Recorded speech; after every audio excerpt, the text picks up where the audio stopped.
ഇനി കാണിച്ചു തരാനുള്ളത് നമ്മുടെ വാഷ് ബേസിൻ്റെ സൈഡിൽ റൈറ്റ് സൈഡിൽ നമ്മൾ വെച്ചിട്ടുള്ള ഈ ഒരു ബ്രഷ് ഹോൾഡറാണ്. ഇതിൽ നമുക്ക് ബ്രഷ്, അതുപോലെ എന്താ പറയുക, ആണുങ്ങളുടെ ഈ ഒരു ഷേവിങ് ബ്ലേഡ്, അങ്ങനത്തെ കാര്യങ്ങൾ, പേസ്റ്റ്, അതുപോലെ നമ്മുടെ ഫേസ് വാഷ്, അങ്ങനത്തെ ക്രീം കാര്യങ്ങളൊക്കെ ഉണ്ടാവുമല്ലോ നമ്മൾ മുഖം കഴുകാനൊക്കെ വേണ്ടി യൂസ് ചെയ്യുന്ന അങ്ങനത്തെ സംഭവങ്ങളൊക്കെ നമുക്ക് അത്യാവശ്യം എല്ലാ സംഭവങ്ങളും വെക്കാൻ പറ്റിയിട്ടുള്ള ഒരു നല്ല അടിപൊളി വാൾ മൗണ്ടഡ് ചെറിയൊരു സ്റ്റോറേജ് സ്പേസ് ആണ് അത് നമ്മൾ വാളിൽ സ്ക്രൂ ചെയ്ത് കയറ്റൊന്നും വേണ്ട. അതിന്മേൽ തന്നെ ഒട്ടിക്കാനുള്ളൊരു ഗമ്മൊക്കെ ഉണ്ട്. നല്ല സ്ട്രോങ് ഗ്ലൂ ആണത്.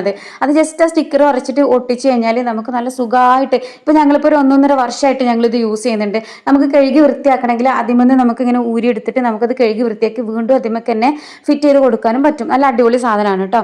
പിന്നെ അതിൻ്റെ താഴെ ചെറിയ ഒരു ഡസ്റ്റ്ബിൻ വെച്ചിട്ടുണ്ട്. അതെന്തിനാന്ന് വെച്ചാൽ നമ്മൾ കുളിച്ച് കഴിഞ്ഞിട്ട് ആ ഡ്രെയിനേജ് ഹോളിൻ്റെ അവിടെ മുടിയൊക്കെ കൊഴിഞ്ഞതുണ്ടാവുമല്ലോ, ആ മുടിയൊക്കെ എടുത്തിട്ട് നമുക്ക് ഇടാൻ വേണ്ടിയിട്ടാണ് നമ്മൾ ഈ ഒരു ചെറിയ ഡസ്റ്റ്ബിൻ അവിടെ കൊടുത്തിട്ടുള്ളത്. അപ്പോൾ ആ കുളിച്ച് കഴിഞ്ഞിട്ട് തന്നെ ജസ്റ്റ് ആ മുടിയൊക്കെ എടുത്ത് ഇതിൻ്റെ അകത്ത് ഇട്ട് കഴിഞ്ഞാൽ ഇത് നിറയുന്ന സമയത്ത്